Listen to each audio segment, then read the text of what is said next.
As a bloke, you don't want to arrive early in the bedroom, hotel room, kitchen bench, spa bath, car, or wherever you are. But you do want to feel comfortable talking about a solution. Pilot.com.au, your online men's health navigator. Sports Day for Kia. The new Kia Niro electric SUV range has landed. And Red Energy, awarded CanStar's most trusted energy retailer nationally for 2021. That's Red Energy. 7 minutes past 6. Hello, welcome along to Sports Day. Matthew Lloyd to join us very shortly, and our special guest tonight, Justin Longmuir, after the big win in the Derby. But tonight, I'd like to begin by paying tribute to the late Ernie Sigley, who passed away yesterday, aged 82. I had the good fortune to work with Ernie for a number of years. In fact, I remember fondly calling the female beach volleyball gold medal game in Sydney, which Australia won, directly into his show. We had great fun reliving that moment for years after. He was a great sport lover, a great bulldog man, and made a great contribution to entertainment. Rest in peace, Ernie Sigley. In matters of the AFL, the Demons, well, they're back on top of the AFL ladder after 22 rounds. And at the moment, at least, I reckon there's a small gap starting to appear between them and the rest. They couldn't be better positioned. But it is only round 22, and as we all know, premierships aren't won in August. But you couldn't be in a better spot if you're a Demons fan. Trying to find out where the grand final is going to be played, not my job. The news-breaking legend, Scoop McClure, will have that information. Welcome to you, Scoop. Hello, Jared. You got a little bit strong there, I think. I think there's only two legends in the studio at the moment. One's you, the other one's Lloydie, who we'll get to in a second. The short price favourite's going to be Optus Stadium. I think South Australia have removed themselves from the negotiations voluntarily. I think they've become a very difficult state to deal with in the eyes of the AFL. And I think that there would be people still pushing for the MCG, but that's going to be unlikely. Just quickly, so the 2 weeks lockdown extended in Metropolitan. So the only chance we'll have a final with a crowd in Victoria would be at Geelong. Mm-hmm. GMHBA Stadium potentially could host a final with a crowd on the weekend starting August 27. There's no pre-finals bye now. That's been officially scrapped today. You've got Brisbane, who could host a final of 50% capacity at the Gabba, and you've got Port Adelaide, who could host a final with 15,000 at the Adelaide Oval. But then, every game that's scheduled in Melbourne, whether that's a Melbourne home final or Western Bulldogs home final, they could move that, Jared. I think there's been a shift in the last 48 hours of crowds superseding home ground advantage. So you could see Melbourne take a final down to Tasmania, to regional Victoria, to Queensland. And then you've got this doomsday scenario for the grand final, that even if it's scheduled in WA, that the Friday before somebody gets a sniffle, there's a case, Mark McGowan shuts the place down, and they have to move the grand final to another state in a day. Or they give themselves the option of what they've done today, and that is extend them by a week, and you could postpone by a week potentially, but then 7 days later you might be facing the exact same situation. So as someone at the AFL told me today in more colourful language, it's a difficult situation. Yes, it's unprecedented, and last year just seemed to be so much easier than this year, given that Brisbane was COVID-free. Definitely. And it just ran really smoothly. Everybody went up to Brisbane and the game went on. So it's difficult. I think it's the right decision. I think integrity was lost a long, long time ago. I mean, you could always argue, given it's always been at the MCG, that it's always lacked integrity once we started having a national rules competition. But ultimately, I think crowds are what make finals. And I went to the MCG yesterday and saw Melbourne, pretty impressive again against the Adelaide Crows, who were going better than their position. So it was a reasonably good victory by Melbourne, but it's just still soulless with nobody there. Yeah, and Gary Pert, when the CEOs met last week, was one of the only CEOs, I think the only one of 10 Victorian CEOs who said we would still prefer to play at the MCG as opposed to playing somewhere else at a home final without a crowd. I think even the Demons have changed their mind. And credit to Simon Goodwin, who has always maintained a public position that we will play anywhere at any time, and we love crowds. Let's welcome this fellow. Lloydie, you played at the MCG with a big crowd. would you, if you were Simon Goodwin, would you take the 1%, 2% advantage for having the game at the MCG, or would you take the higher ground and go for the big crowd over at Optus Stadium? If I was a coach at Melbourne, I'd always, been wanting to win as much as I want to win sport. I'd probably be taking the 1-2% advantage and saying I want to be in Melbourne. But I think he's pretty good in that regard.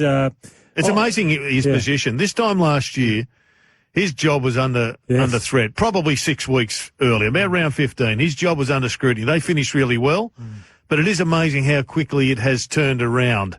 I mean, they were in a prelim final, 3 years ago. Last year, fell off the perch. This year, premiership favourites. Yeah, I think it's been wonderful by them, and we've all changed our thinking a bit. Like, who would have thought we could just do the things that we've been doing as players? They're sitting in cricket nets, just sitting on beanbags, waiting to play games, laying under tables, trying to get some sleep, all those types of things that we've just changed. And I'd always been big on finals integrity. Melbourne, they're on top of the ladder. They must play the game.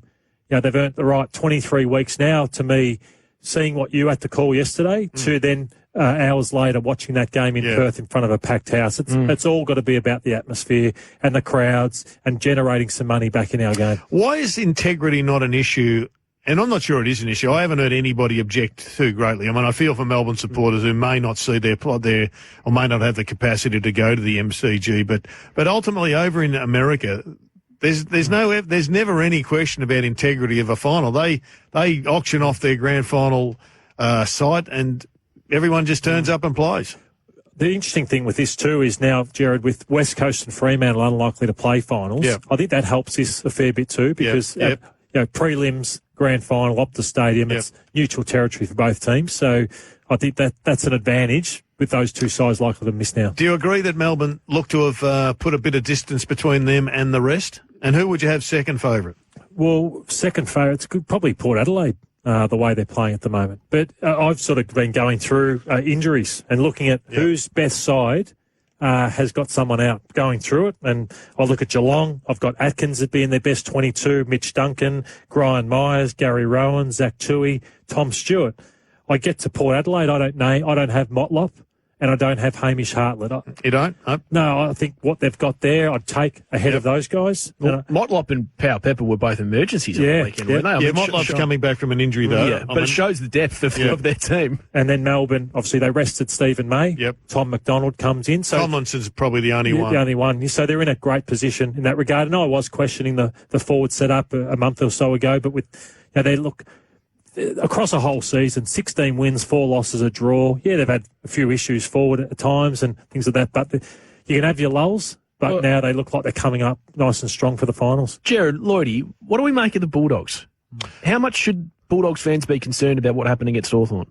Well, I think the Bulldogs have simply got they've got a couple of issues, but one big issue. And the big issue is simply their midfield. It's lost its competitive edge. Which is interesting, Jared, because I reckon a lot of people at the moment talking about the Bulldogs would talk about, the lack of defensive tools they've got and the fact that Josh Bruce is out forward. What's happening with their mids? Well, quite simply, they're not winning their contested ball. They're getting smacked, getting goals out the front of the stoppage, getting goals from clearances, getting goals from centre bounces. Who's most notably down? Well, if you look at their numbers, they're still good. I mean, 30 possessions is still a good return. It's not like the old 30. It's 30 of 450. It's not 30 of 250. But Bont's numbers are well down. Since the bye, Bont's off about 30% as far as ratings are concerned. That's impact. He's still going quite well, but, I mean, he was the best player in the game. What about Libber? Libber's off. McRae's okay. Smith's definitely off, but he's been pushed around in various areas. But the good thing is we're talking quality players. And like footy clubs, players just generally just can't go through like machines in A-grade form. So they've got some reason to be, I think, optimistic because they're good players, slightly out of form. But if they get back into form, then all of a sudden Shaki isn't as big a problem as a key defender. All of a sudden your Josh Bruce isn't as big a problem up in the forward line. The problem that Dunkley's the other one, I think, who can't find it at the moment. And Treloar hopefully will get better for the run. The problem that they might have, even if it's just a hiccup, is that they can miss the 4. Like them 3 weeks ago, they were certainties to finish top of the ladder. Yep. Now, if they lose to Port and Brisbane beat West Coast, 2 very feasible outcomes, they miss a double chance, Lloydie. Yeah, and it's hard to win from there. And I thought that obviously Norton's kicked 10 goals from, I'm trying to find my numbers here on Norton. He's kicked 10 goals from the last 12 goals from the last 10 games, Aaron Norton. So he's having some issues. And listening to Luke Beveridge in the pre-game, I don't know how English should be feeling if he watched it back, but he just said, we just got to sort out trying to get a ruckman, and we need Stephen Martin. So you could just hear the desperation in his voice of the issues that they've got. And he said, we could have the midfielders there, but we still need to get our hands on the ball. I know there's different views on what ruckman's hits and all those sorts of things, but the Tim English factor is a real issue for them. Stephen Martin, though, if he does come back, he hasn't played for, what would it be, 10 weeks? Big 2 months. So there are issues for them going into the finals. The Demons on the weekend, Bailey Fritsch found a way to break a game open, Jared, and I know that we touched on their, the talk about their frailties forward of the ball mid-season. It was a view that you didn't share, and they've now got a mix there which is not only potent, but it's pretty unpredictable. Well, it's very unpredictable because they could go with 18 different combinations, Lordy. They've currently got McDonald out. Is Jake Melksham in their best? Jake Melksham, I think, is right on the cusp. Yeah. Whether or not they go with him, he may be out for McDonald to come back. Good problem to have. Cosy Pickett's improving. Luke Jackson's the biggest improver of the lot. He goes forward. He has improved more than any player in the competition, I reckon, in the last 6 or 7 weeks, Lordy, and he just looks capable of being a dominant force. Just on Fritsch, he's kicked 46 goals. He kicked 22 last year, so it's an amazing return. A massive improvement. And he's 24 years of age and played 81 games, so it's exciting for him. The other thing I liked yesterday was Petrarca had 2 possessions in the first quarter. They pushed him into the forward line. I love that. I just think it just makes you so unpredictable because a lot of work will go into who's on Petrarca, who's minding Petrarca. Well, hang on a sec. He started in the goal square or he started on the half-forward line. He reminds me, he's got the capacity of a Darren Jarman to split a game open by going forward and moving into the middle or going into the middle and moving forward as Jarman did against St Kilda all those years ago. Yeah, and then Stringer along those lines, just what he's doing. It's now been like a 10-week elite performance by Jake. So I'm not trying to make this comparison here, but Dustin Martin's obviously injured out for the season. Jake Stringer's back half of the year has been playing the Dustin Martin role. Yeah, I hear people say about playing the Dustin Martin role. I mean, that's a role, you go into the middle and you go forward. I think what he's actually doing is he's playing at the level of Dustin Martin, which is extraordinarily different. And a lot of people can play that role. Go in the middle, go forward. But to have the impact that Dusty has had over the years and have the impact that he's having... So he's playing the Dusty role in a Dusty manner. That's the Dusty level. And that's incredibly difficult. Because everyone would say, why can't Patrick Cripps try and do that? But he just can't do it. So there's few in the comp. Jordan De Goey has had his moments. Yeah. But I don't think Stringer's got the closest to Dusty Martin, I would have thought. For 10 weeks, that's a big sample. It is. Tell you what, there's a few players at Freo going all right. Indeed there is. And a coach. Dustin Longmuir is going even better. He's going to join us live next on Sports Day. And now Switkowski gives it back. Collier's on the run. He's on the fly. He's steadied. And he makes absolute certainty of it. Got through the tackle. Magically got it through to Sarong. He got down. He got up again. Oh! You've got every right to be amazed. Sarong, so right. It'll go down in Derby folklore. The decimated Dockers reach some Derby destruction to break the streak. Decimated Dockers. How good was that?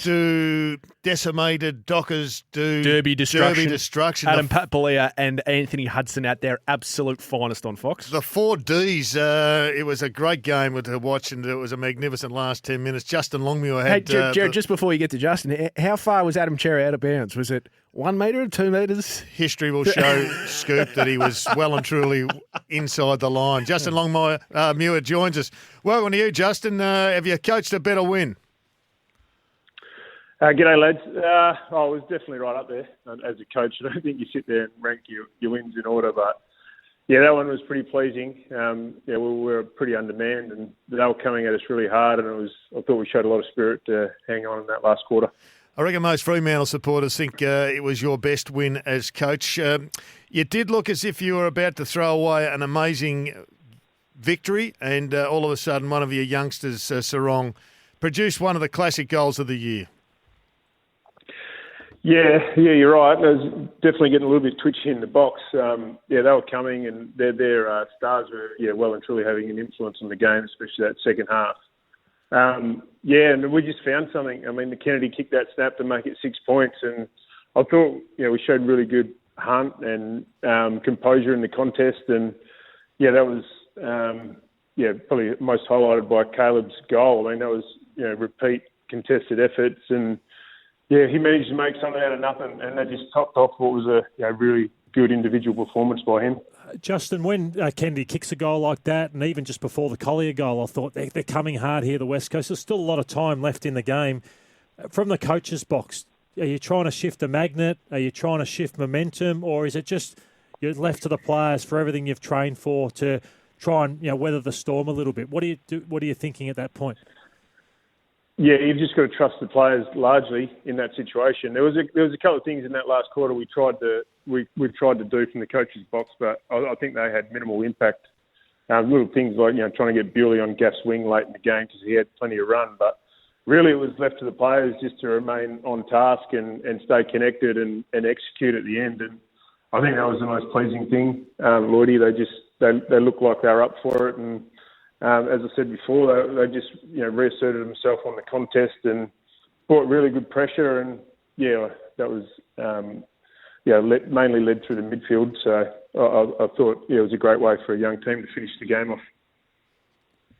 Justin, what about the chance of playing finals? I know your percentage is hurting you. I'm just having a look at the ladder. 10th with a percentage of 89, so you need the Pies to help you out and beat the Bombers, and then you need your crosstown rivals to lose as well. It can all happen, can't it?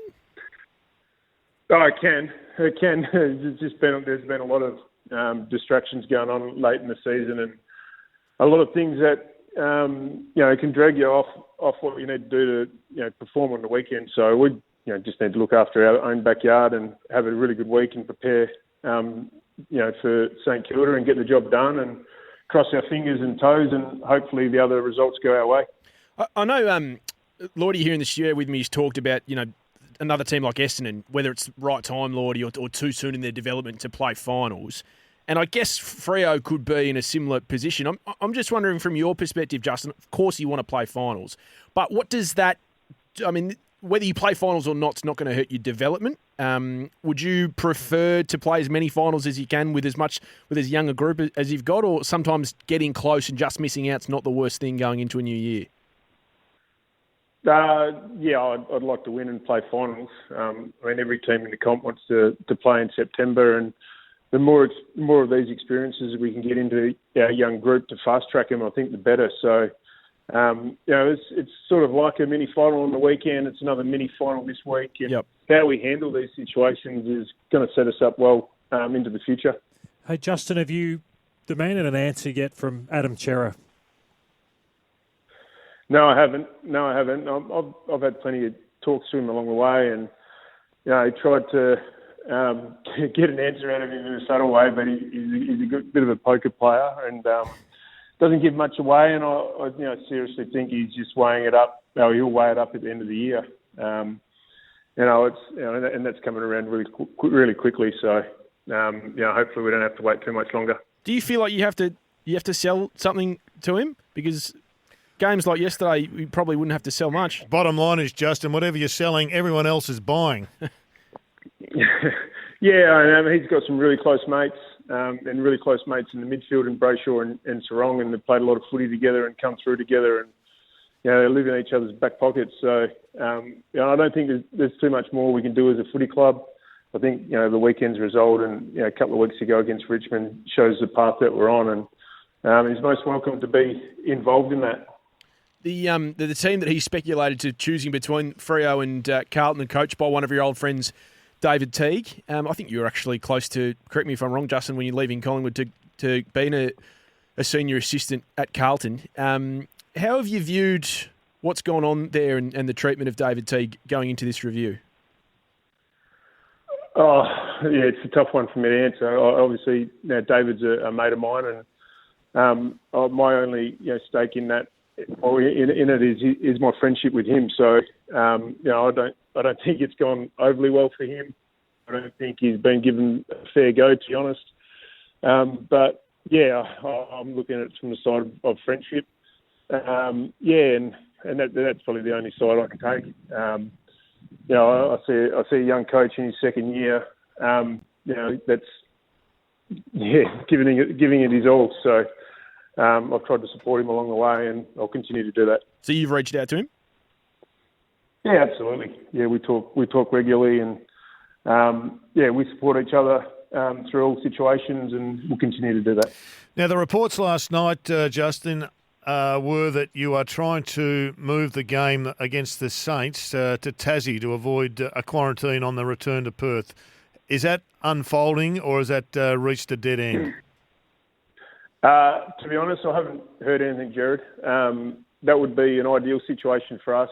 We've had 2 or 3 bouts of quarantine already this year, and maybe we could get a crowd down there as well for the Saints. So we'll just see where that sits at the end of the day. The AFL was probably trying to juggle a million balls in the air, so we'll just see where that settles. Who's the best side you've played this year, Justin? And if you had to tip a premier and it wasn't Fremantle, who would you nominate? Geelong.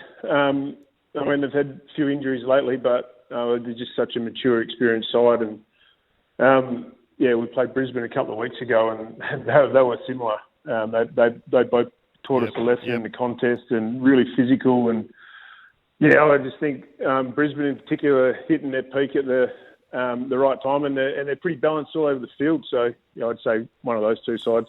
And Justin, just moving forward to Fremantle next year, if I said there's one sort of type of player that you need to bolster your stocks, I like it was great to see Taberner take marks early and Treacy kick a goal. That was, for me, the one area I think, has Fremantle got that beacon forward? What is it for you that you think you could bolster, whether that's through the draft or through a trade, moving forward to help you again next year? Yeah, well, this year we haven't had Lobb and Taberner play many games together. So we've added Treacy to that mix, and I think potentially down the track, if we can get those 3 playing with each other, it's not a bad structure up forward. I think some outside run. It's been probably an issue of ours since we lost Langdon and Hill, just to fill those wing roles. So, whether it's through the draft or trade, we'll be looking to bolster a number of areas, but the outside the centre square players are probably a priority. You are in a position to be challenging for finals next year, clearly, because you're challenging for finals now. Tom Lynch is on the market. He's a bloke who can play high half forward. He can play on the wing as he did on the weekend. He surely could just slip straight into that very difficult role on the wing and add to your senior experience as well. Would you have a look at him? Probably hasn't come across my desk. Probably doesn't really fit our age profile, to be honest. And I think we'd be looking to add more to the Caleb Sarong and Ed Brayshaw, Chera, that type of age profile. And just on Lobb, has he committed to staying? There was some speculation that he may look for a trade earlier in the year. I'm pretty positive he'll stay. He's contracted with us for another 2 years, so that makes it really hard for him to leave. Justin, great to have you on. It was a terrific match to watch yesterday, and it's a fair bit happening in the great state of Western Australia, Jared. Derbies, Freo breaking 11-game droughts, and it looks like they're going to be hosting the grand final. Well, that's the mail going round, Scoop. If you're telling us... That'll be your mail as well, I assume, I'm taking it to Justin. the bank if you're telling it, Scoop. No, I'm all ears. I bet you are. Good on you, Justin. Good luck for the final game of the season. Let's hope the cards fall your way. Good on you, lads. Thanks. Justin Longmuir there. Very happy Justin Longmuir. More Sports Day with Matthew Lloyd right after this. Welcome back to Sports Day. More coming up with Matthew Lloyd. Lloydie, just quickly, before we get to news headlines, what is your top 7 that everyone's looking forward to? My top 7 is players who should move on this off-season for greater opportunity. So players that would be in other teams' best 22. But it's got a bit of a trade theme to it. And their coaches don't give them the games they deserve. It's all coming up later on Sports Day. First time for news headlines with Tony Taddeo. Good evening. Melbourne will be under a nightly curfew from 9 o'clock tomorrow night until 5 in the morning. The lockdown has also been extended by a further 2 weeks. Authorised workers will require permits. Playgrounds, skate parks, basketball courts and outdoor exercise equipment will be closed. Construction work will be scaled back to 25% and people will no longer be able to remove masks outdoors to consume alcohol. Meantime, Liberty Victoria is demanding the state government release the medical advice behind its decision to reimpose the curfew. New South Wales has recorded 478 new cases. 61 were infectious in the community. 7 people have died in the past 24 hours. The Australian military will be involved in a rescue mission in Afghanistan after the country was recaptured by the Taliban. Hundreds of defence personnel and 3 military aircraft are being deployed. And the Richmond Football Club says they are aware that Dion Prestia was out in Richmond on Saturday night, but the club says they'll make no further comment until the incident has been investigated. More news at 7. That was news headlines for Polaris. Get Ranger confidence for the price of a quad. Visit your local Polaris dealer today. Time for a Sports Day news update for Tyre Power. Awarded CanStar Blues most satisfied customers again. Yes, welcome back to Sports Day. Juddman back on the buttons, by the way, Jared. Been very impressive in the absence of Zoe. He's got a very high standard, the Judd. In fact, might find it hard to get Zoe back into the team, to be honest. He's been great. Trent Cotchin to miss Richmond's game against Hawthorn. He's got a PCL injury. He was very good on the weekend. No pre-finals bye, so it's been officially scrapped. A few coaches not happy about not knowing. Chris Scott was one of them. Luke Beveridge the other. I think Simon Goodwin talked about it in his press conference after. Now we know. So officially no pre-finals bye. Nick Blakey will not play again this year. He's got a crack to his right fibula. That happened in that tight win over North on Saturday. It was an ugly incident. I don't know if you saw it, but his foot... No, I did, yeah. His foot was pointed, Lloydie, had all the weight going through it, and then somebody crushed his foot, and it was nasty. In fact, probably a cracked fibula is a good result, because if that hadn't cracked... What it could have been? If it hadn't have snapped the fibula, he would have done the syndesmosis. Oh, we don't like that. And, that can have longer-term issues. Just on Hawthorn, Scoop mentioned Hawthorn by virtue of Trent Cotchin missing Richmond's last game. How well are they going?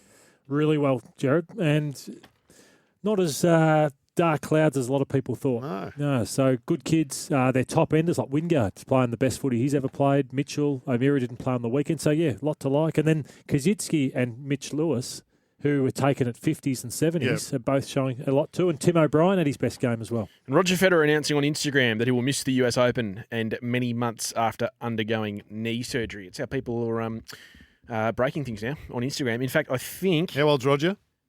89. 38? Yeah. Something along those lines? He's the same age as David Mundy, isn't he? Tom Lynch is getting tipped out at 30. I still can't... I have trouble with that one, Lloydie. And Lawrence, the super producer, is just sending me something through.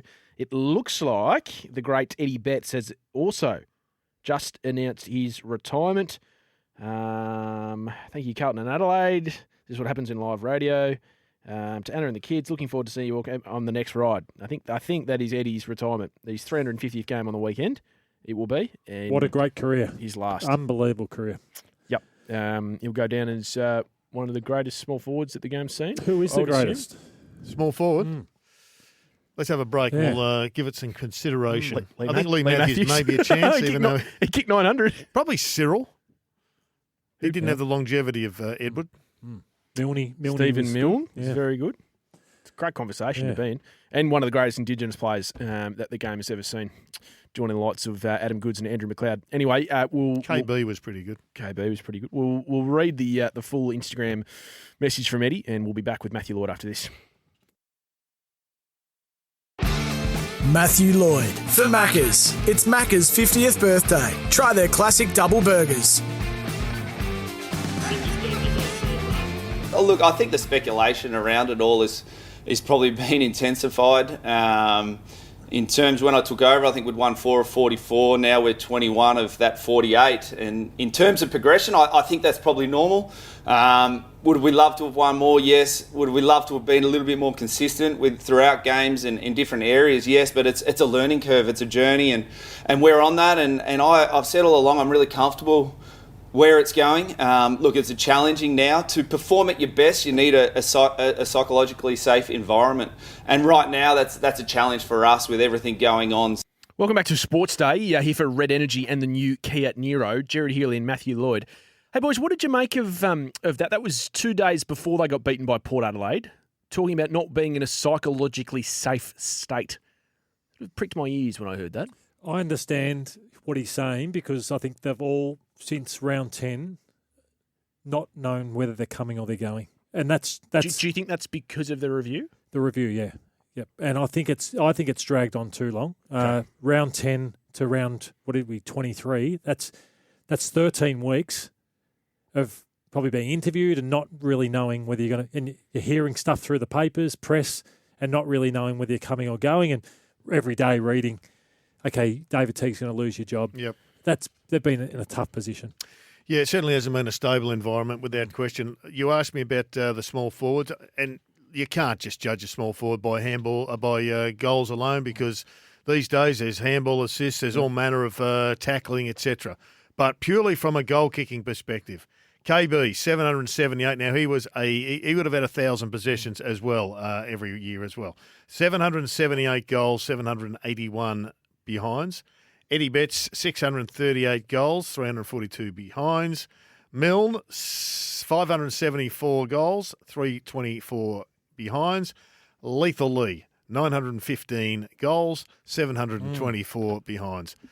I mean, it's a big tag to be saying that you're the best small forward, and I mean, there's a bit of a mix. Eddie was purely a small forward, didn't play much up the ground. KB was one of the great rovers in the competition, as was Lee Matthews, but they still nailed both of them for goals. Different eras as well. It's been harder on probably not one out of the square.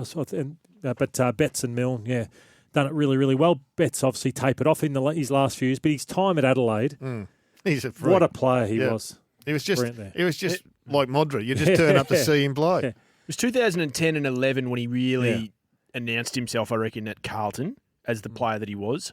And then I reckon 16 and 17 at Adelaide, he was at one stage, I reckon, in the best half a dozen players in the comp when he kicked 70 goals in 16 or 17, played in that grand final. Yep. Jared hasn't been really the same player when he's come to Carlton in the second coming, but I don't think many people expected him to be at that level given his age. Filled a role for a long time. Probably, I think it's the right decision. This year looked like he should be putting the boots or hanging the boots up. Just to challenge you a little bit about the review, Lloydie, and I agree with you. I don't think it's been handled particularly well from a publicity point of view. But on team performance, at round 10 when it was announced, they were 4 and 6.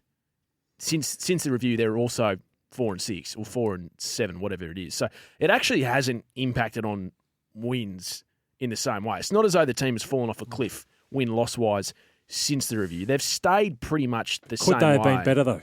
They could have been, definitely. And I don't think David Teague has been nearly well enough supported by the Carlton hierarchy this season. I think they should have given him more experienced assistant coaches at the end of last year. But ultimately, they've got themselves in a position. This footy club it's gotten a little messy. What review's been so public? I'm just trying to think in recent times. We had Collingwood and you had Richmond. I don't think they wanted it to be public. By the way. Who's that? I don't think the Blues wanted it to be public. Okay, I thought Luke Sayers. It was broken in the press. It leaked out. Yep. Yeah. Well, it started before the review started because Luke Sayers had his own review when they were playing Sydney, and they got hammered by Sydney. After he went to Sydney and had coaches and senior players talking about the future, which I think in hindsight was a mistake. More Sports Day coming up, including Lloydie's top 7. Who should move on for greater opportunity? It's all coming up. Matthew Lloyd's top 7 for Kia's Sorrento Drive Car of the Year.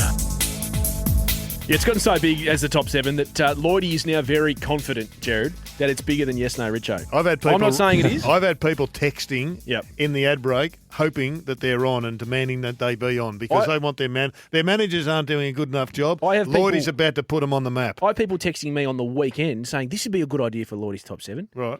I mean, it's taken off. And a player wasn't happy when I didn't have him in the marketable players, and he let you know about it as well. Yeah, he did, and I haven't told you who that player was. No, you haven't told me that. But he's got a big presence on Instagram, and fair to say he wasn't wrapped. Anyway, players who should move on for greater opportunity. This is going to get tongues wagging as we head towards trade time. Go ahead, Lloyd. I'm even naming one I couldn't fit in because I love this boy. But Charlie Constable, he's the 8th one, so he's not even in the top 7. But I hope a club gives him a chance next year. But number 7, Jared. He's the first 8th Lordie's ever talked about. Yes. That is significant for Charlie. You can't be doing that, though. You can't be adding to the 7. Well, we can make it a top 8. No, it's a 7. All right, number 7. 29 disposals, Tom Lynch, on the weekend, and 7 marks, and he will make your football club better. Oh, a quality human being. Lordy, I don't know if there's room on Jaren's bandwagon. He's been talking about this for weeks. I just saw a headline come up. Fears that Federer has played his last game. He's 40. And we're sacking. Is he only 40? There's a sign at the bottom of the ladder sacking a bloke who's in their best 15 players. Anyway. Yep. Number 6. Number 6, another great human being for your footy club and vice-captain of the Western Bulldogs. Oh, Mitch Wallace. Nice. The Mitch Wallace fold. Didn't it turn quickly for Mitch after such a great year last year? Number 5, there's no room for Tom Lynch, Revolt, Coleman Jones, Nankervis. So this Marbior. Oh, so you'd have Marbior at Richmond before Coleman Jones? Oh, I think they've shown their hand that Coleman Jones is their man. I think he's more of a ruckman. Okay. Can I ask you, Lloydie, just getting a wrap-up, wind-up from Judd, how much is Chol worth on the market? Judd, man, calling the shot. In a pick or financially? Cash. I'd say 300. You get him cheap. So less than average. Because he's not getting a game. I'd say 350 potentially the average. Yep. Number 4. I'm a buyer at that price. 4 is a Western Bulldog smooth mover who is Patrick Lipinski. Nice. Who I think would be good in another environment and gets more opportunity. Unbelievably, number 3 is a Western Bulldog player. So Carey Grammer. I know. Red head off half-back was unbelievable. Ed Richards. I think he gets played out of position. Right. He should be on a half-back flank where Anybody left at the Dogs? Where they drafted him. They're all playing for someone else next year. And he's played in a half-forward line. So as good as Bevo is, I think he plays some players out of position. And he's one of them. Gee. Number 2, the man that's always the sub at Geelong. Quinton. Narkle? Yeah. Needs to run harder into the fence. Is there another Quinton we didn't know about, Jared? So he's at number 2. Give me your number 1. And number 1, I know he's got to improve, but the man, Sam Wiedemann. No, he always looks after the full forwards. He would be playing at What's about... he worth on the market? I think he's worth 5 in the 5s to another team. I think someone will pay more than that. Gee. And you're paying Chol 300. I'm paying Chol more than 300. I reckon you're unders by 200. I wish you two were my managers. Yep. The way you're throwing money around. Lordy, the way COVID's going, we're all going to have to add a few strings to our bows. I'm happy to manage you. Happy to manage you, Jared, as well, if you're looking for representation. No, you manage me into retirement, I think, Steve. Couch is on tonight, 8:30 on Fox. It's back on Monday. Footy Classified with Lordy as well on Channel 9. We'll see you tomorrow. Thanks, Lordy. Thanks, Sam. You're listening to Sports Day. We're here for Red Energy and across Tasmania for Wilson Homes. They believe in great design, so you love being home. And we will go across Tasmania this hour, Jared. We're going to speak to the Chief, Brent Costello from Win News. Going to be finals in Tassie, do you reckon? I don't think anybody knows the answer to that, I reckon every chance. Yep, okay. Yep, as I told you in the first hour, a fair bit happening with the negotiations between government and the AFL. How's Nicola going? Nicola Spurrier in South Australia. I don't think. Eddie said last night on the TV coverage that she has essentially put in danger any finals in Adelaide. Well, they're becoming very difficult to deal with as a state, which makes it political, but everything's political at the moment. So if Port Adelaide were to host a final, I feel like they'd get it. I think, as I told you in the first hour, they've basically written themselves off for a chance of hosting the grand final. Yeah, they've got no chance there. Yep. Can I just say this to you, that the Bulldogs right now are in hard lockdown. The reason they're in hard lockdown is because they're not allowed to play Port Adelaide if they don't go into hard lockdown. And Port Adelaide are coming here. So the Port Bulldogs, and everybody's in hard lockdown now, so probably it's a moot point. Yeah, but hard lockdown is still, it's worse. Like, you can't do what I did this morning if you're in hard lockdown and walk to the end of your street and grab a coffee from the local cafe. So it's a little bit different, isn't it? Yep. Anyway, Nicola, I think her banning of the athletes from Tokyo has put a huge spotlight on whether or not they can be trusted. Yeah, I thought it was a crazy decision, although a lot of people agreed with them. So I think Well, a lot of people they have would been agree conditioned. because I don't think the AOC, and this is where it was hard to get to the nub of the whole thing. The AOC had to find a better way of transporting them from Sydney. Yeah, I don't think they did a deal with them early enough, did they? No. So probably SA Health thought they were blindsided a little bit. Always two sides to the story. And we're going to speak to Peter Drury, the voice of the English Premier League. They were back in action on the weekend. I tell you what, Jared, it was weird on Saturday night sitting at home watching a full Stamford Bridge and, Did you? Well, 60,000 people in stadiums across the UK. As against Cases are going up, by the way. as against 0 at the MCG. I mean, the cases are going to go up. I mean, this is the reality of life. Yeah, we haven't. And eventually we're going to get used to that. I mean, we're not there yet. Well, Even today, we've the been Premier saying that said for a if we're year. 80%. We've been saying that for a year. Yeah, but the Premier said today if we're 80% inoculated. That doesn't mean we won't have lockdowns. And this is what the point we made 2 weeks ago with Singapore. 80% inoculated, numbers went up, they locked down. I mean, tell you what else is going up? Anxiety. Anxiety. The amount of anger. people I have spoken Fear. to and run into that have had tears in their eyes it's in the shocking, last Jared. week is just frightening. So, How okay, are we're you- going hard lockdown. The question is that the right approach? How are your daughters going, Jared? Because they're in different... Don't ask, Scoop. Yeah, okay, fair enough. I think everyone's doing it pretty tough. I've got one daughter in England. Yep. She's living normal life. Well done. I've got one daughter in Victoria. Who's probably... Not living a normal life. Yep. And when you're 20s, when 20% of your 20s has been in lockdown, my heart breaks for her. or 15% of your 20s has been in lockdown, you just think to yourself, gee, they're starting to struggle. Yeah. And that's why there's, A rebellion. lot of people are. Yeah, hardly... I won't get into the politics. Well, it's sort of rebellion, isn't it? No, I know, When you but- have underground parties, etc. Yeah, I know, but some of the things on the weekend that happened that were referred to as rebellion were just pretty laughable, to be honest. Okay. People out enjoying their lives or trying to. So the wash-up from round 22, fair bit to get to in it, really. I mean... I didn't tell you about the one in Sydney. I've got one up there too. Yeah, I thought you missed one. How's the one in Sydney doing? Struggling. She's coping the best. Is she really? Yeah, does. Despite the fact that they're in hard lockdown? Yep. Okay, well, let's start in Sydney. GWS, Jekyll or Hyde, impressing once again. I thought they were certainties on the weekend, and I just didn't tip them by enough. I got 9 on the weekend. Did you? Yeah, I got 9. Yeah. Tip the Giants, I know that. As you usually do. Well, I think all four of us tipped the Giants. Yeah, well, the Giants are All now four of playing us the tipped footy. outside. I got a little bit nervous that Toby Green wasn't playing, but The Giants are now playing the footy that I reckon they've been capable of all year. And I've taken a lot of heat for pumping up the Giants' tyres from various people. yeah, I've been on the wagon with you. And finally, they've produced. I actually reckon, ironically, we will find out more about GWS this week Will we? against Carlton, Oh, yeah. because it's one of those games where it's like, well, Carlton are done, all their stars are out. The Giants should beat them by 10 goals without blinking. But these are the games this year, Jared, that they've Yes, possibly, Scoop. stuttered. I reckon over the years, though, I've seen sides get on rolls come finals time, and they carry that roll through. And I suspect that they will give them a nice old touch-up. They're playing the best footy they've played since 2016. Okay, let me ask you this. Who in the 8 right now are playing better footy than GWS? Melbourne, Yep. possibly Brisbane, Okay. possibly. And that would be about it. Not Geelong. You would have said the Dogs up until probably a week No, or the two Dogs ago. have been off since the bye, slowly coming off, but certainly in the last 2 weeks. Dogs can miss the 4 now, Yeah, that'd be unbelievable, wouldn't it? The one thing that we all would have... Yeah. I mean, they were certainties to finish top of the ladder 3 weeks ago. Yes. Certainties. Even though their midfield has dropped off statistically since the bye. Numbers in total are good, Right. but the ratings of each individual, McRae's still going okay. Yep. Libba's right off. The Bont's down about 40% in effectiveness. Hunter? Numbers are still the same. Hunter? Haven't got the Hunter numbers. Bailey Smith?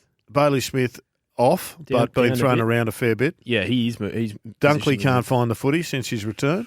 Yeah, he struggled a bit. Treloar, same. Yeah. So, I mean, ultimately, they've got a few issues. They've got an issue in both their defensive, both in their half circles, but their main issue is in the middle. Yeah. End of story. And Fix that up, the others will fix up too. And a year ago, if we'd said, oh, geez, they're missing Josh Bruce, people would have laughed. Yeah. But it's just putting a lot more pressure on Norton. Yes, but I'm not sure that's their issue. I think No, their it's issue probably is their not. It's midfield. just- Fix their midfield, and a lot of those other ones will go away. Yeah, and they need another key back. Well, we think they did, but when they were defending well the midfield, when they were pushing back hard, Okay. Shaki was going okay. I thought North Melbourne were pretty impressive in challenging Sydney on Saturday, but eventually the Swans prevailed. Yep. Brisbane absolutely torched the Pies at the Gabba. Looked good, didn't they? They Zorgo's look having a fantastic second half of the year. They look slick, and I still think Joe could be a factor in September.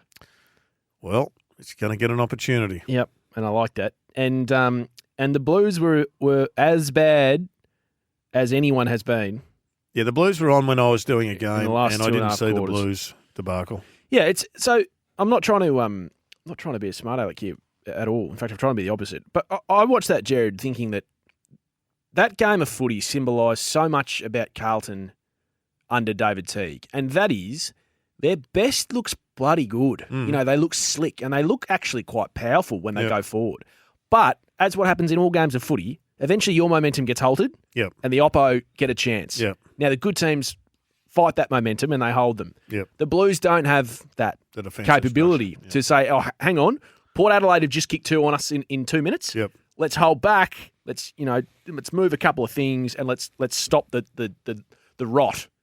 And they kicked 19 in a row. And Port are a really good team. And the Blues had some key outs. Yep. And they were embarrassed in the last 2.5 quarters. 19 goals in a row. I felt really bad for Mark Murphy being carried off Yeah. after a 95-point loss. And, Jared, they're going to have another potential opportunity to not repeat that on the weekend when Eddie Betts plays his 350th and last game. Now, the last 20 years, there haven't been too many players more important to that footy club than Mark Murphy and Eddie Betts. So I just hope for Eddie's sake. Yeah, but milestones don't generate in reality. They don't generate a different team. I know, Jared. You'd they don't. You'd like to see an improved effort, but ultimately, much more powerful forces are at play than just simply trying to send a bloke off. Yep. We saw it I understand that. with Shannon Hearn. Yep. 300 games. Seen it over the years.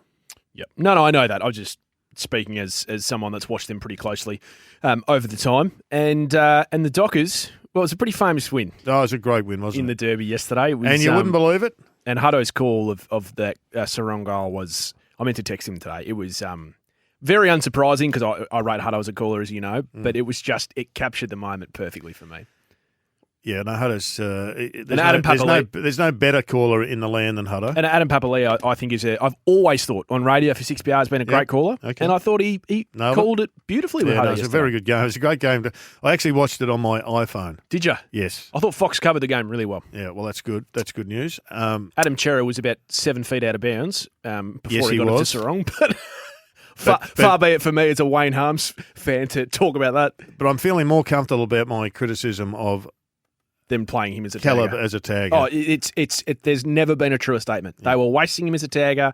We saw it in game. Cost them the Carlton game. It cost them the Carlton game. As soon as he moved off, Walsh, they started getting centre clearances, and the game changed. And he's just a wonderful footballer to watch. I really enjoy. Getting better each year. And I'm sit here as a person that grew up barracking for Carlton. I hope Adam Chera stays at Fremantle. Yes, so do I. because they are building something special. Exactly. That group. And I know you said that 6 weeks ago. And I gave him a message on the couch last week. Yeah, you did. Be careful. Leap before. What did you say? You leap. Look before you leap. Yeah.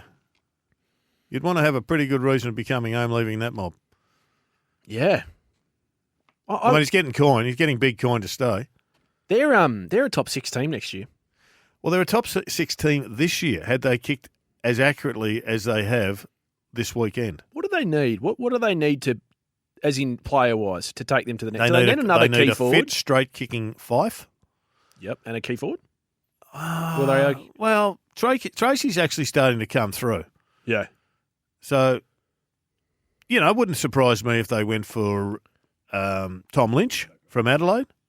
Short-term fix for a couple of years. I mean, it is one of the more baffling... He's not a key forward, though, is he? No, he's not a key forward. No. But he's a charge, run... Yeah, I mean, Tom Lynch is playing AFL next year. Can you believe what they're doing? No, I can't. I've said this publicly many times. I don't get it. I get the Talia one to a degree. Why?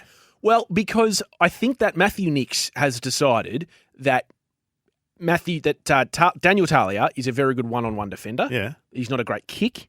and that they want to play this zone defence that rebounds quickly, and that he doesn't. And I'm not saying I agree with it. What I'm saying to you is that I can see the reasoning behind it. The Lynch one, to me, doesn't make any sense because he's a great leader. He'll be a great educator of the younger players, and when he's fit, he's more often than not their best 6 players. Caleb Serong. Yep. Caleb Serong won the medal yesterday. Yep. Who do you reckon was second? Mundy would have to be close. Mundy would have been in the best 5 if he wasn't in the best 3. So how old is David Mundy? 59. So, I mean, we're obsessed with the age thing. They're aside on the build. David Mundy's going to go round again next year at 36 years of age. Yeah. Tom Lynch can't get a Guernsey for the Crows at 31. It's baffling. Yep, it is baffling. Some people, particularly West Coast supporters, were baffled that Caleb Serong's freakish goal was allowed, given that Adam Cerra may or may not have been out of bounds. But what wasn't baffling was the wonderful call from Hutto. Magically got it through to Sarong. He got down. He got up again. Oh! You've got every right to be amazed. Oh, he's cut. Now, super producer, if Lawrence has cut that audio, he's cut the only bit that mattered. And that was the bit. Sarong! So right! Which was unbelievable. It was poetry in motion. I have to have a chat with Lawrence after that. That was the Furphy unbelievable moment. So what you're saying is Lawrence got it. Crisp lager, so easy wrong. drinking, full strength, unbelievable. Unbelievable that Lawrence cut the audio there. Was it Lawrence or was it Judman? Oh, Judman's completely thrown Lawrence under the bus. Handball bus. There's no team behind the glass. There's only individuals. We're going to head down to the Apple Hole next and chat with the Chief. Haven't spoken to the Chief in a while. No. Plenty happening in Tassie with footy, Jared. Yeah, what? Brent Costello is going to join us next. You are listening to Sports Day. We're here for Red Energy and for the new Kia Niro electric SUV range, which has now landed. Plenty going on. It must be said in Tasmania, the beautiful Apple Isle. Colin Carter report causing some headlines across the weekend and much discussion, Jared, as to whether the AFL should make a 19th standalone team down in Tassie or relocate an existing team. Yeah, well, that discussion's been going on for about 20 years, though, hasn't it? Maybe 10 years. Yes, I guess it got formalised to some degree. Yes, it did. By the Carter report. And I'm not sure. Listening to the discussion, I'm yet to read the Carter report. Listening to the discussion, there were, a lot of strong commentary by people in the put a team in Tasmania push, but it was almost difficult to get a line on whether or not it was a good report or not, because I didn't hear from any independents. All I heard from was people who'd already made up their mind that we needed a team in Tassie. Geez, Gutsy got fired up. Yeah, that's one way of putting it. He was making threats. Was he? Well, we just won't have TV. We just won't have footy down in Tassie then. Well, that's the way you feel about it. But that's fair enough. I mean, he's a politician, and I think he didn't get the answer he was looking for. So, what do you do after that? Well, the toys went out of the cot. Let's find out what they're saying down in Tassie. Welcome to you, Chief. Hey, boys. How you going? We're going pretty well. Didn't quite get the answer you're looking for in the report, but from my understanding, I mean, ultimately what Colin Carter said was Tassie deserve a team, Tassie need a team, Tassie will get a team, but how you do it is really still up for debate. Yeah, that's right. He put those 3 options on the table, and Peter Gutwin ruled one of them out straight away, and that was the joint venture with a Melbourne-based club, which is kind of what we've got now, really, isn't it, with the 2 teams flying in. That would more likely be a one-club joint venture, but I think that one, we need someone on the ground here, basically, that can get into the schools and isn't flying in and flying out. So, yeah, it's really 2 options at the end of the day, I guess, a 19th licence or this relocated club. But, yeah, I think, Jared, I think what took everyone by surprise, I think we were hoping for some sort of timeline from Colin Carter, but that wasn't in the report. So I think that's just made everyone go, oh, okay. And certainly the Premier, who, as you said, had plenty of strong language to use at the press conference on Friday. He was really disappointed that there was no mention of a timeline, and that was all part of this renegotiations with Hawthorn and North Melbourne. Until he has that timeline, he's not willing to discuss any of that. So I think there's contracts in place to roll those over for one more season, but until he gets the answer he wants, I don't think it's going to happen. Is it possible to give a timeline until the government tell us what sort of support they are prepared to give? Well, I think they've done that. They've done that in the report, saying they're happy to fund it. At the moment, we're paying the money to Hawthorn and North Melbourne, as we know, about $8 million a year. And the initial Tasmanian Task Force report said it would need between $7 and $11 million of state government funding, plus some AFL distribution, of course. So I think that's the thing. These reports, and Colin Carter's is great, and the Task Force is great. I think that's the argument's done on that side of it. We can have a team. It's just about how we go about it now. Those myths have been debunked, and the reports are a thing of the past. I think the answer's been answered that we can have a team. It's just about how we go about it. Yeah, I had a good chat to Eddie Maguire about this, and probably be worth interviewing him, Chief, at some stage, because he believes that there's an opportunity to make Tasmania the epicentre for sailing, for rowing, for a number of other things, and put up a high-performance centre in and around an indoor stadium in Hobart. But there needs to be commitment. We're coming up to the Olympics that are going to be in Brisbane. There's going to be billions of dollars spent, and probably all you need is a couple of those many, many, many billions of dollars that are going to be spent to be focused and funneled into Tassie as the backdrop to any AFL team. Yeah, absolutely. I've actually spoken to Eddie about it too, Jared, and he did go through his grand plan, and it does sound pretty exciting if that could be pulled off. Obviously, it would take a lot of money and a lot of commitment and work, but if that could happen, and Macquarie Point down here, where I'm not too far from right now, it would be an ideal spot for anything like that, but the government don't seem to want to commit to building a stadium there either, so there's a lot of water to go under the bridge, whatever happens, but I guess the timeline's been the big point of contention, I guess. I think we all understand that it's hard for the AFL and the presidents to commit to anything at the moment with COVID and money being hemorrhaged by all the clubs, etc.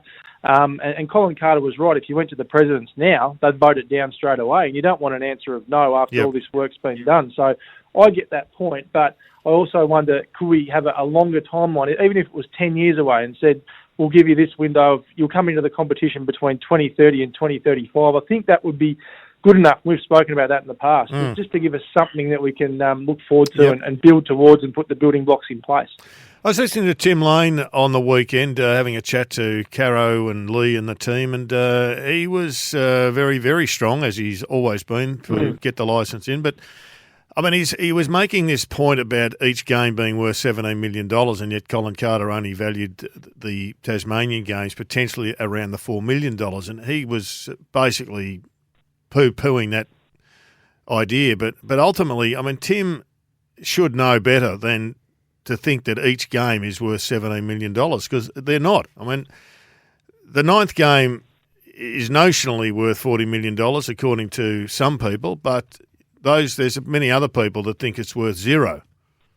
Channel 10 only put up a couple of $1 million for one of the games to be played on their channel.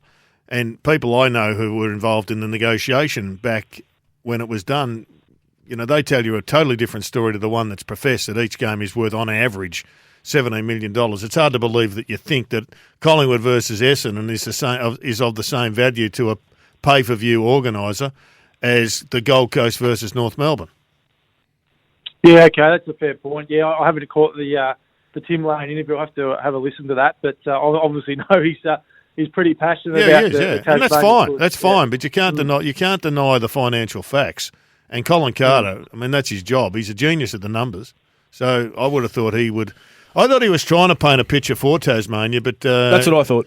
But he was sort of criticised from pillar to post for not absolutely saying this is how it's going to happen and this is the day it's going to happen. Yeah, it was a classic shoot the messenger job, wasn't it? And I think too, guys, and he made a good point when the Premier's line was kicking the can down the road. It probably isn't that, because, as Colin said, kicking the can down the road would have been not investigating this at all and putting it on the back burner completely. So I do feel a little bit sorry for him, because it sounds like we're shooting the messenger almost. But he's done a great job, and really it should have been a day of celebration, really, because at the end of the day, it's him saying that we should have a team of our own. It's just about how we get there. Hey, Chief, have you got any restrictions on crowds down there at the moment? Yeah, I think it's still capped at 10,000, Sam, at the moment. It's still capped. Okay, because I was saying to Jared in the first hour, with the AFL looking at different venues across the country with finals, regional Victoria, potentially GMHBA could have a crowd by the first week of finals, Jared, even if we're still in this lockdown, because it's outside of Metro. Brisbane, if they host a final, could go to the Gabba with 50%. Yep. Port Adelaide could host a final with 15,000. But Melbourne, if they hosted a final against Port Adelaide or the Dogs, Yep. now you could play in the front of the MCG with no one, or you could go somewhere with a crowd. That could potentially be Tassie.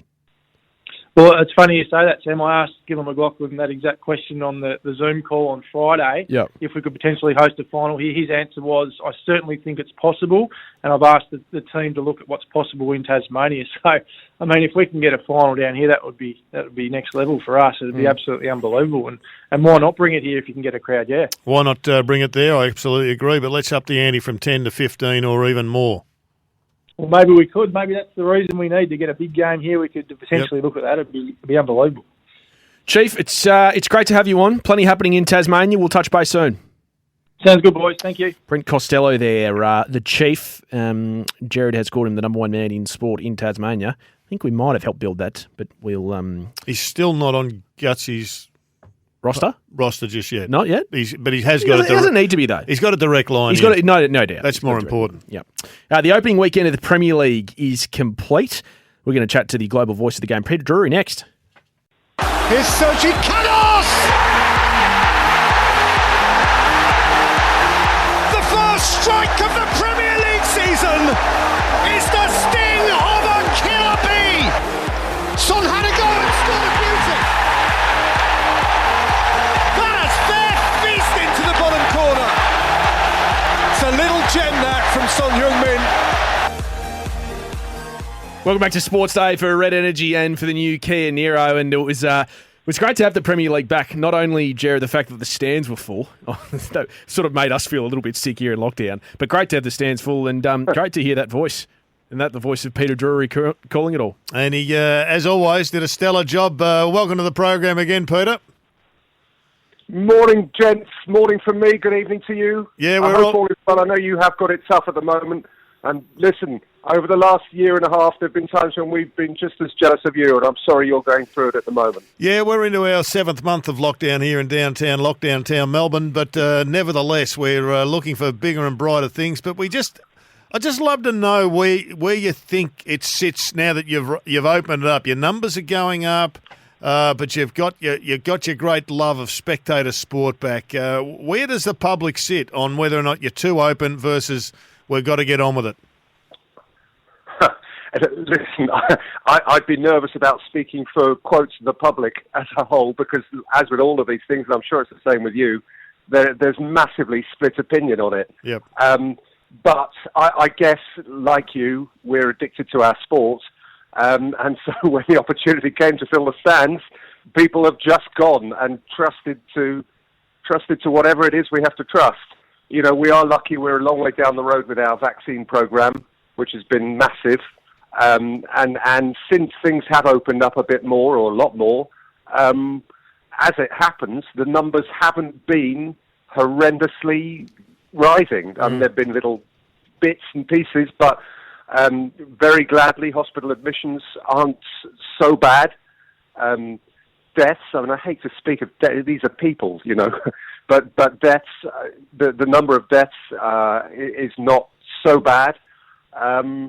And I guess we're at the point where we're learning to live with the knowledge that it's kind of always going to be there, in the same way as influenza and things like that. But listen, I'm no expert on all of that. All I know is that I went to 3 Premier League football matches this weekend, and to be in and around massive, baying, happy, smiling, cheering crowds, and to be interacting with human beings, you know, for the first time like that for a year and a half was, I know this sounds cliched and like I'm saying what you expect me to say, but from the bottom of my heart, it was so special. I can imagine. It was brilliant. I didn't see any of the vision, Peter, so apologies, but did the crowd have masks on? No. No. And this is it. See, I mean, it seems contradictory to those of us who aren't scientists. I don't get it. I'm not pretending to get it. But when I get on a train in the UK at the moment, I'm asked to wear a mask because I'm in close proximity. Now, obviously, sport is happening outside, but there's a hell of a lot of people. And at Tottenham yesterday, just like the good old days, you were fiddling through a crowd, and there could have been 200 people walking in one direction and you're walking in the other direction, and you're brushing up against people and bumping into them and excuse me please and out of the way, and all of that stuff's happening in the way that it used to back in 2019, it seems odd.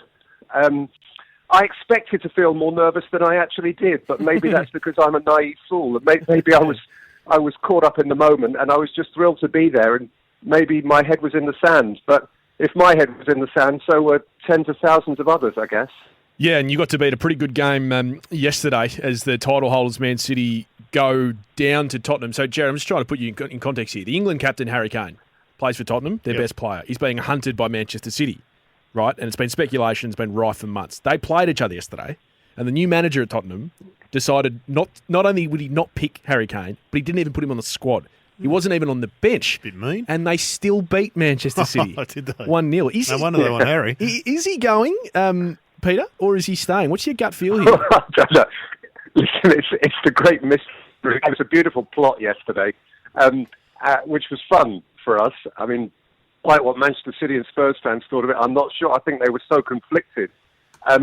My own view, and this is only a gut instinct, I have no inside track on this at all. I think if he was determined to stay at Tottenham, he would have been at least a presence yesterday. Yeah. I understand why, not having trained very much, he might not have been picked in the 11. I even understand why, really not having trained much at all, he might not even have been on the bench. But if he wanted to make a statement, the television cameras would have loved for him to come and sit in the stand next to the chairman, or whatever. But he just wasn't there at all.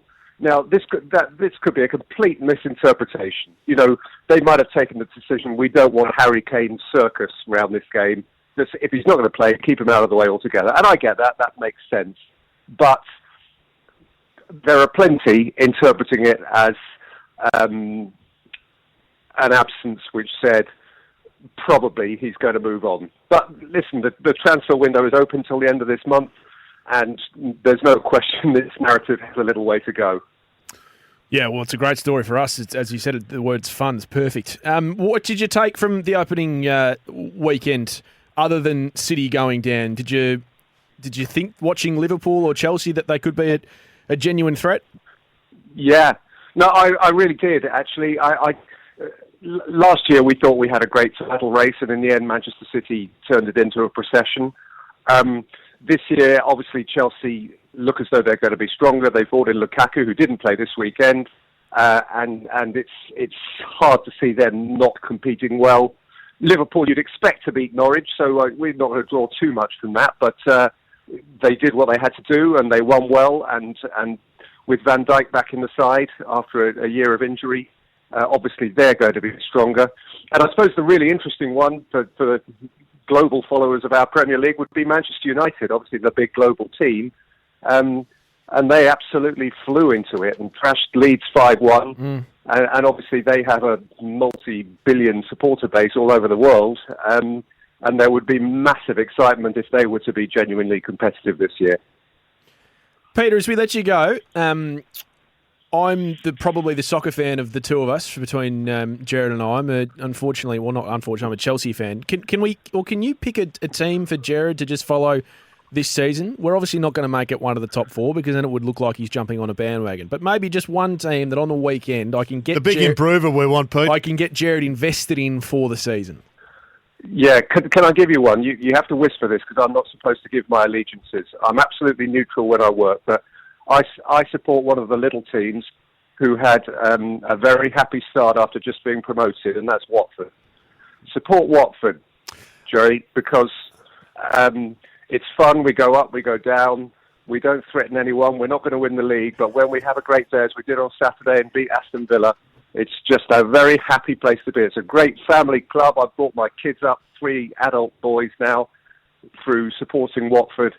And it won't be dull, I promise you. A great sales pitch. I'm on board. Watford's my team for now until eternity. The Hornets. Good on you, Pete. All the best. Thanks, Pete. Cheers, guys. Peter Drury there, the voice of global football. Jared officially becoming a Watford fan. The Hornets, as they're known, at Vicarage Road. Isn't Watford the team that Elton John part-owned for a while? Not sure. I'll have to do the research on my team. Your team. As we go forward. More sports after this. Welcome back to Sports Day. We're here for Red Energy, Canstar's most trusted energy retailer, and the new Kia Niro. It's the electric SUV range. It has now landed. Earlier tonight, myself and Jared and Lloydie, we caught up with the Fremantle coach, Justin Longmuir, and fair to say he was a happy man. G'day, lads. I was definitely right up there as a coach. I don't think you sit there and rank your wins in order, but yeah, that one was pretty pleasing. We were pretty undermanned, and they were coming at us really hard, and I thought we showed a lot of spirit to hang on in that last quarter. I reckon most Fremantle supporters think it was your best win as coach. You did look as if you were about to throw away an amazing victory, and all of a sudden one of your youngsters, Sarong, produced one of the classic goals of the year. Yeah, you're right. I was definitely getting a little bit twitchy in the box. They were coming, and their stars were well and truly having an influence on the game, especially that second half.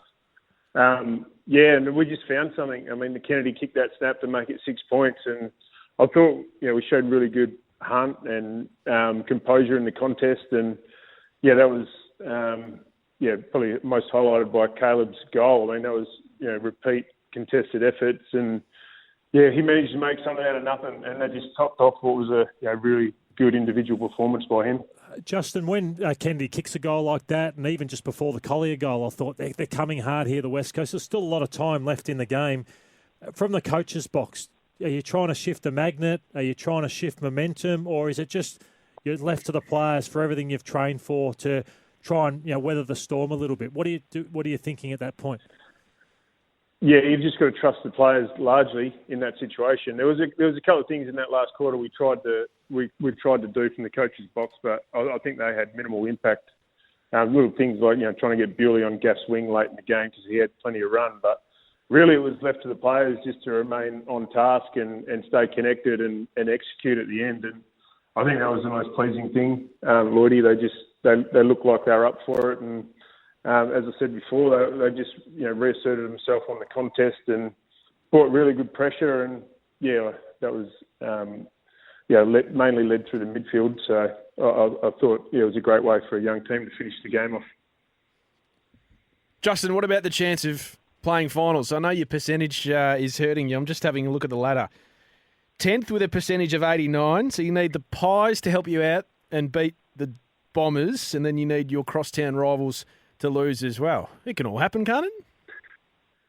Oh, it can. It can. There's been a lot of distractions going on late in the season, and a lot of things that can drag you off what you need to do to perform on the weekend. So we just need to look after our own backyard and have a really good week and prepare for St Kilda and get the job done and cross our fingers and toes, and hopefully the other results go our way. I know Lloydie here in the studio with me has talked about, another team like Essendon, whether it's right time, Lloydie, or too soon in their development to play finals. And I guess Freo could be in a similar position. I'm just wondering from your perspective, Justin, of course you want to play finals, but what does that, whether you play finals or not, it's not going to hurt your development. Would you prefer to play as many finals as you can with as young a group as you've got, or sometimes getting close and just missing out's not the worst thing going into a new year? I'd like to win and play finals. Every team in the comp wants to play in September, and the more of these experiences we can get into our young group to fast track them, I think the better. So, it's sort of like a mini final on the weekend. It's another mini final this week. And how we handle these situations is going to set us up well into the future. Hey, Justin, have you demanded an answer yet from Adam Cerra? No, I haven't. I've had plenty of talks to him along the way, and he tried to get an answer out of him in a subtle way, but he's a good bit of a poker player and doesn't give much away. And I seriously think he's just weighing it up. He'll weigh it up at the end of the year. And that's coming around really quickly. So hopefully we don't have to wait too much longer. Do you feel like you have to sell something to him? Because games like yesterday, we probably wouldn't have to sell much. Bottom line is, Justin, whatever you're selling, everyone else is buying. Yeah, he's got some really close mates and really close mates in the midfield in Brayshaw and Sarong, and they've played a lot of footy together and come through together, and they live in each other's back pockets. So I don't think there's too much more we can do as a footy club. I think the weekend's result and a couple of weeks ago against Richmond shows the path that we're on, and he's most welcome to be involved in that. The team that he speculated to choosing between Freo and Carlton, and coached by one of your old friends, David Teague. I think you were actually close to, correct me if I'm wrong, Justin, when you're leaving Collingwood to being a senior assistant at Carlton. How have you viewed what's gone on there and the treatment of David Teague going into this review? Oh, yeah, it's a tough one for me to answer. Obviously, David's a mate of mine, and my only stake in that, or in it, is my friendship with him. So, I don't think it's gone overly well for him. I don't think he's been given a fair go, to be honest. But yeah, I'm looking at it from the side of friendship. And that's probably the only side I can take. I see a young coach in his second year. That's giving it his all. So I've tried to support him along the way, and I'll continue to do that. So you've reached out to him? Yeah, absolutely. Yeah, we talk regularly, and we support each other through all situations, and we'll continue to do that. Yeah, great to hear from Justin Longmuir there. And Jared, as we mentioned, and as you've talked about for weeks, they could be much further up the ladder had they kicked better, and we'll be expecting them to be not a certainty, but we'll pencil them in for the top 8 next year, you think? Let's hope that they get their kicking right between now and next year. 4 games it's cost them. Gee. If they kicked at AFL average alone, 4 games. Imagine where they'd be. 16 premiership points. That's right. So they'd be well and truly ensconced in the 8. Oh, they'd be the bottom half. They'd be the top half of the... Oh, they'd be just outside the top half 4. of the bottom half, or the bottom half of the top half. Yeah, one of the halves. On the couch tonight, what do we do? We're going to have a look at the Dogs. We're going to have a look at the Demons. Nice. We're also going to have a look at where the grand final should be played, and we all know. You haven't seen garage doors like this before. Smarter, quieter, safer. Beautifully refined custom finishes with endless possibilities. 4D Doors. Garage doors redefined. Discover more at 4ddoors.com.au. It won't be played here in Melbourne. And we all know it won't be in South Australia. Thanks, Nicola. See you tomorrow.